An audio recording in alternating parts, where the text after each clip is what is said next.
यो आन्दोलन हो आन्दोलन 2062-63 सालमा पनि आन्दोलन भएको थियो त्यो त्यतिखेर राजा फालेको आन्दोलन त्यतिखेर राजा त फालेको थियो भनेदेखि यतिखेर यो तरिकाले प्रत्यक्ष कार्यकारीको निर्वाचन गर्न कुनै पनि रोकटोक हुँदैन तर रोकटोक किन पनि हुँदैन भन्दा रोकटोक किन पनि हुँदैन भन्दाखेरि यो रोकटोक यो आन्दोलन गरिसकेपछि आन्दोलनकारीले माग राख्ने हो र आन्दोलनकारीले एजेन्डा बनाउने हो एजेन्डा प्रत्यक्ष कार्यकारीको निर्वाचन र जिरो करप्सनको कुरा छ त्यसो हुँदाखेरि त्यो जिरो करप्सनको कुरा जसरी पनि पुरा गर्न तपाईले भनेकै विषय हैन विश्वभर आन्दोलनकै जगमा चाहिँ सत्ता परिवर्तन हुन्छ व्यवस्था परिवर्तन हुन्छ त्यो यथायकिन कुरा हो हैन नेपालमा पनि त्यो भएको हो हैन 47 सालको संविधानलाई 62 ले खारिज गरेको हो तर यद्यपि तपाईहरुले अहिले जसरी अन्तरिम संविधान बन्नुपर्छ अहिले भनिरहँदा त्यतिखेर नै अन्तरिम संविधान बनाएर बल्ल गएको भए चाहिँ हामी यो संविधानको जुन बाधा अडचन छ त्यसले चाहिँ हामीलाई रोक्दैन थियो जस्तो लागेको छैन अहिले होइन त्यस्तो लागेको छैन तर हामीले जसरी भए पनि यो के चाहिँ हुन्छ भनेदेखि हामीले यो संविधानलाई पनि यतिखेर नमानेर मतलब यो संविधान मानेर सरकार बनेको होइन यो संवैधानिक सरकार पनि होइन तपाईहरुलाई प्रश्न भन्न चाहन्छु यो कुनै पनि संविधानको धारामा संसद बिनाको मान्छे प्रधानमन्त्री बन्ने व्यवस्था छैन त्यसो हुँदा यो संवैधानिक तरिकाले भएको छैन असंवैधानिक तरिकाले सरकार बनेको हो त्यसो हुँदा हामीले जसरी पनि हामीले माग राख्छौं र यो जसरी पनि जुन तरिकाले मतलब आन्दोलनकारी विज्ञको टोली राष्ट्रपतिसँग सम्झौता गरेर जुन तरिकाले भए पनि एउटा त्यो प्रत्यक्ष कार्यकारी त्यसरी गर्न सकिन्छ भने त्यसरी होइन भनेदेखि अर्को तरिका भनेको अन्तरिम संविधान जारी गरेर भए पनि पुरा गर्नुपर्छ आज मैले गृहमन्त्रीसँग संवाद गरेको थिएँ हैन तपाईहरुकै विषयलाई उठाउनु भयो मैले त्यहाँ प्रत्यक्ष निर्वाचित हुन्छ कि हुँदैन भनेर उहाँले त्यसमा जवाफ त दिनु भएन र सँगसँगै तपाईले अघि माथि भन्नुभएको तत्कालीन अवस्थाको सरकारले चाहिँ कारबाहीको दायरामा लिएर हो है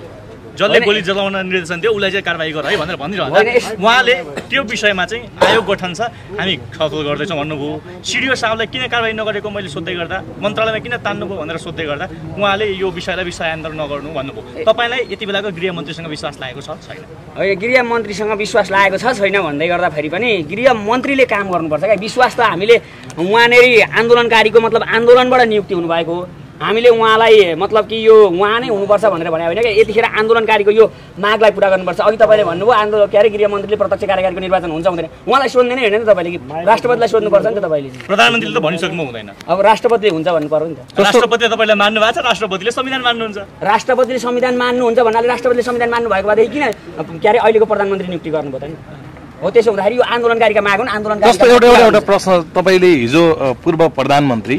केपी शर्मा ओलीको अभिव्यक्ति पनि सुन्नुभयो होला हैन तपाईहरु युवाहरुको चाहिँ आन्दोलन जेनजीले ल्याएको सरकार पनि होइन यो चाहिँ एकदमै हावाहुरीबाट आएको हावा सरकार हो र यो चाहिँ यिनीहरुले पासपोर्ट रोक्दैमा केही हुँदैन हामीले केही गरेकै हैन गोली चलाउने हाम्रो आदेश होइन भन्ने खालको अभिव्यक्ति दिनुभयो हिजो केपी शर्मा ओलीको अभिव्यक्तिलाई तपाईले कसरी लिनु होइन उहाँ जहिले तहिले हाउ गरिराख्ने मान्छे हुनुहुन्छ कहिलेकाहीँ उहाँ बोलिरहनुहुन्छ यस्ता अभिव्यक्तिमा कुनै ठुलो लिइराख्नुपर्ने कुरा छैन उहाँले यस्तै हो उहाँ कहिलेकाहीँ अब टुक्का उखान हानिराख्ने मान्छेले त्यो एक दुईवटा वक्तव्य दिँदैमा हामीलाई त्यत्रो आपत्ति पर्दैन उहाँ दोषी होइन भन्नुभयो नि त को दोषी होइन उहाँ त दोषी हो दोषी एकछिन नभाग्नु भयो त नि भाग्नु हुँदो रहेछ नि त नि आन्दोलन सुरु भएको त उहाँ हेलिकप्टर चढेर भाग्नु भयो अनि उहाँले घरै छोडेर भाग्नु भयो नि त नि उहाँ अहिले तत्कालीन अवस्थामा निस्किन हुँदैन थियो तर उहाँले लाज पचाएर बाहिर निस्किनु अनि मार्थे उहाँनेरि उहाँ के भन्नुभयो भने उहाँ जनताप्रति उत्तरदायी हुनु भएन त्यो हुँदा मार्न बाध्य तरिकाले पनि नेपाली जनता अगाडि बढ्यो क्या त्यो भएको हुँदा त्यो के हुन्छ भनेदेखि अगाडि बढ्दै गर्दा नेपाली जनता परिस्थिति मतलब उहाँलाई मार्ने सोच भन्नाले त्यसरी हुँदैन तर के हो भनेदेखि परिवर्तन जनताले चाहेका थिए र आन्दोलनकारीका अझै पनि हामी घाइते र शहीदहरूको परिवारहरूलाई भेट्दाखेरि उहाँहरूले परिवर्तन चाहनु भएको छ सबै नेपाली जनताले परिवर्तन चाहेका छन् नेपाली जनता परिवर्तन चाहन्छन् उहाँले सुरक्षा माग्नु भएको छ है सुरक्षाकर्मी पठाइदिनुहुन्छ अब तपाईको सरकार छ सुरक्षा त खासमा भन्ने भने जेनजीलाई दिनुपर्ने हो अब म यति मात्र भन्छु तपाईलाई थ्रेड आएको छैन किन थ्रेड आउँछ म नेपाली जनता हो नि किन थ्रेड आउँदैन धन्यवाद ल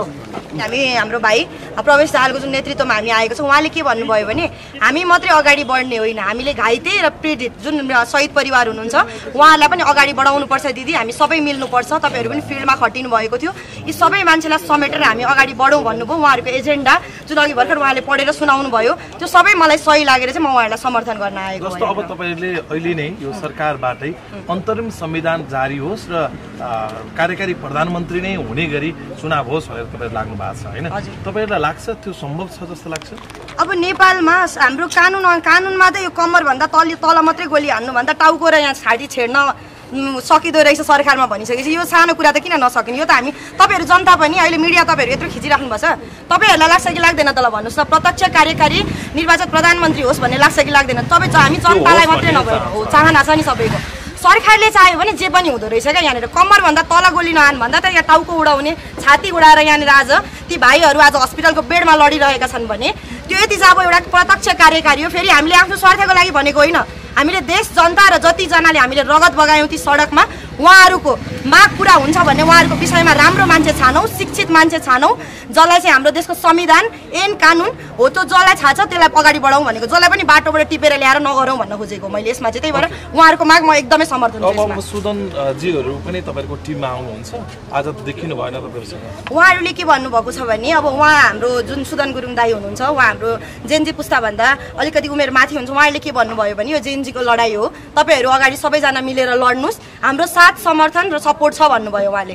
मलाई पनि पर्सनली पनि भन्नुभयो, अस्ति भर्खर भिडियोमा पनि त्यो अलिकति मिडियाले बढाइ चढाइ लेखेको हो, यो सुदन गुरुङ किशोरी कार्की बिचको लफडा सफडा भनेर मिडियाले हालिदिएको थियो, त्यो लफडा केही होइन, हाम्रो सानो अन्तर्वार्ता थियो त्यो। उहाँले के भन्नुभयो भने एक्लैले सकिँदैन बहिनी, हामी सबै मिलौँ, हामी जेन्जी बिच हामी बिचबिचमा हाम्रो झगडा पराइदिरहेछ, बिचको मान्छेले फाइदा लिइरहेछ, हामी मिलौँ, सबै एकजुट भएर अगाडि बढौँ भन्नुभएको छ सुदन गुरुङले पनि। र अब हामी युवा जेन्जी पुस्ताले मात्रै सक्दैनौँ, हामीलाई युवाहरूको नि साथ समर्थन र सपोर्ट चाहिन्छ। उहाँहरू हामीभन्दा धेरै विज्ञ पनि हुनुहुन्छ र हामी सम्पूर्ण नेपाली एकजुट हौँ, सबै मिलौँ र अगाडि बढ्न सकिन्छ। उहाँ पनि भने त्यति तपाईँहरूले यसो भनिरहँदाखेरि तपाईँहरूले जसलाई यो देशबाट लखेट्छौँ या यो सत्ताबाट लखेट्छौँ भनेर लखेट्न खोज्नुभयो, तिनी व्यक्तिहरू अहिले पत्रकार सम्मेलन गरेर यो जेनजीले ल्याएको सरकार हावाहुरी हो, केही पनि हाइहुई गरेर केही भइरहेको छैन। पूर्व प्रधानमन्त्री केपी शर्मा ओली हिजो मजाले पत्रकार सम्मेलन। अब यसमा म एउटा सानो उहाँको जस्तै उखान टुका जुन व्यङ्ग्य गर्ने बानी छ नि, त्यही तरिकाले म यसको उत्तर दिन्छु ल। अब हाम्रो केपी शर्मा ओलीज्यू जुन पहिलो दिनको हाम्रो 23 गतेको आन्दोलन थियो, जहाँ ती साना साना नानीहरू स्कुलका ड्रेसमा लडिरहेका थिए सडकमा, गोली निस्किरहेको थियो संसद भवनभित्रबाट, त्यो दिन पनि उहाँ यसरी हात बाँधेर कि भोलिको दिनसम्म पनि म प्रधानमन्त्री हुन पाउँछु कि भनेर त्यो रात चाहिँ उहाँले राजीनामा दिनु भएन। जब दोस्रो दिन चाहिँ अब यो जेनजीको जुन रगतहरू बगेका थिए सडकमा, त्यसपछि जेनजीका जुन हाम्रो युवाहरू जुन अझै भयङ्कर रूप लिएर दोस्रो दिन आउनुभयो, त्यसपछि राजीनामा दिएर हेलिकप्टर चढ, अघि भर्खर हाम्रो प्रवेश भाइले पनि भने हेलिकप्टर चढेर भाग्नुभयो। त्यो एक दिन चाहिँ उहाँ के हेरेर बस्नुभएको थियो र दोस्रो दिन चाहिँ राजीनामा दिनुभयो, यो क्वेसन चाहिँ उहाँलाई सोध्नु होला। र अब अहिले यत्रो जेनजीको यो आन्दोलन शान्त भयो, हाम्रो यहाँ टिमहरू बन्यो, हामी एकजुट भयौँ, अब त्यसपछि उहाँ आउनुहुन्छ भने उहाँको अब के आफ्नो एजेन्डा होला, कसरी छिरौँ, पार्टी कसरी, यसमा उहाँको के छ भने पार्टी कसरी बचाउँ, त्यतिको लागि मात्रै उहाँ आउनुभएको। म धेरै कुरा भन्न चाहन्छु। उहाँले गरेको अभिव्यक्ति ठिक जस्तो लाग्छ, अहिले तपाईँहरू विरुद्ध नै उहाँ भनिरहनु भएको छ। अब जो मान्छेलाई देशबाट हामीले भ्रष्टाचार भयो यो भयो त्यो भनेर खेदायौँ होइन, त्यही मान्छे भागिदिनु भयो, चाहिने ठाउँबाट भागिदिनु भयो। अब यो सबै शान्त माहौल भएपछि अहिले सेक्युरिटी चाहियो भन्दै आउनुभएको छ भने सेक्युरिटी त हामीलाई चाहिएको, हामीलाई आउँछ दुनियाँ 10वटा कल आउँछ बेलुका, कसैले के भन्छ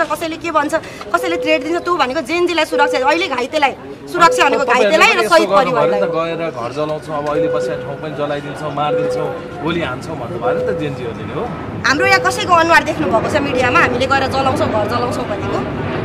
उहाँहरूकै कार्यकर्ताले अब एउटा नयाँ खेल सुरु भयो क्या यहाँनिर। अब कस्तो भयो भने सेक्युरिटी चाहिँदाखेरि घर जलाउँछौँ, यो जलाउँछौँ, त्यो जलाउँछौँ भनिसकेपछि जेनजीहरूलाई नकारात्मक पक्षमा जेनजीलाई पछाडि पार्न गरिएको। हामी मध्ये हाम्रो माग सुन्नुभयो होला, यहाँ कहीँ पनि हामीले केपी ओलीको घर जलाउँछौँ पनि भनेको छैनौँ। यो हामीले अघि भर्खर भाइले पनि भन्नुभयो, हामी पार्टीगत हिसाबमा पनि कसैलाई नराम्रो भन्दैनौँ, हामी पिपुल्स विलको लागि अगाडि बढिरहेको। ती जति रगत बगाएका छन् ती बलिदानको लागि, हामी न्यायको लागि लडेको। हामी कुनै राजनीतिक दलका नेतालाई पनि नराम्रो भन्दैनौँ, कसैलाई नराम्रो भन्दैनौँ। र उहाँहरू साथ समर्थन दिन सक्नुहुन्छ भने त्यसपछि मात्रै अगाडि बढ्नुहोस्, यो नकारात्मक कुराहरू मिडियाहरू बाहिर फैलाउँदै नहिँड्छ। हामीले कसैले पनि भनेको छैन मान्छे को जस्तो लाग्छ अहिलेको जुन घटना घट्यो, केपी शर्मा ओली नै दोषी लाग्छ तपाईँहरूलाई? अब यसमा दोषी को छ भन्दाखेरि पनि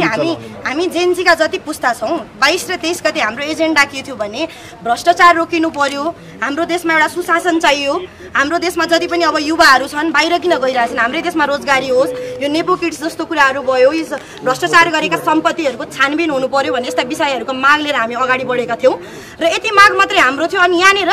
जेनजीका उमेरभन्दा कति मान्छेहरू अगाडि बढीका उमेरका कति देख्नु भएको थियो सडकमा भन्नुहोस् त? जेनजी कति थिए र हामी जेनजीका पुस्ताहरूभन्दा माथिका उमेरका कति थिए सडकमा? हो त्यो विश्लेषण गर्नुहोस्। र तीभित्र पार्टीका दलहरू कति थिए? उहाँहरूको कस्तो छ भने अब जेनजीले अलिकति उफ्रिए, उहाँहरूलाई के भयो भने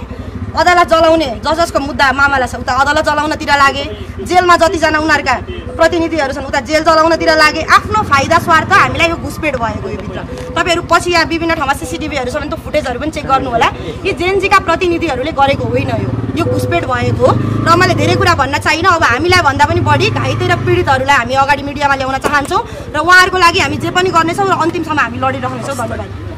विरोधको अब उहाँको आफ्नो रिजन होला होइन अब सबैको पर्सनल कुरा के हुन्छ के हुँदैन भनेर मैले अब सबैलाई पर्सनली जाने कुरा होइन मतलब हजुरहरूको हिजो त उहाँहरूको टिममा तपाईँले जुन बनाउनु भएको थियो उहाँ सहितको नाम थियो कुरा चाहिँ के भयो भन्दाखेरि उहाँ अब आफ्नो रिजनले आउन सक्नु भएन होला त्यो छुट्टै कुरा हो होइन तर उहाँको समर्थन छ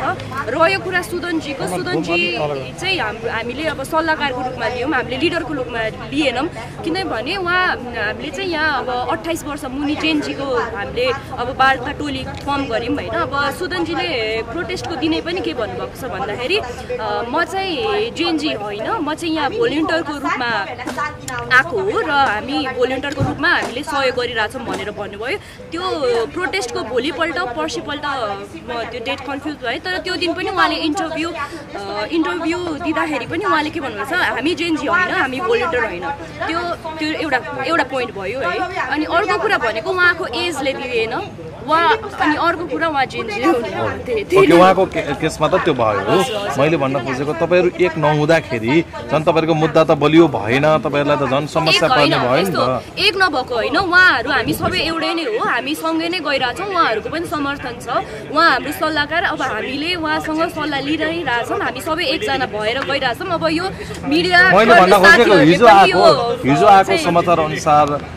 के अरे बब्लु गुप्ताजी लगायत तपाईँहरूको जतिजना टिम हुनुहुन्थ्यो तपाईँ सहितको टिम थियो त्यो टिम अनुसार आज अलिक कम भयो किन टिम घट्दै गयो भन्ने कुरा हो टिम घट्दै गएको होइन अब सबैलाई आउनुहोस् भनेर त सकिँदैन उहाँहरूको प्रब्लम पनि हामीले बुझिदिनु पर्ने हुन्छ भोलि म नआउन पाउँला यो टोलीमा मेरो पर्सनल रिजन के होला होइन अब तपाईँहरू मसँग त आउनु फेरि अर्को पनि वार्ता टोली बन्नला कि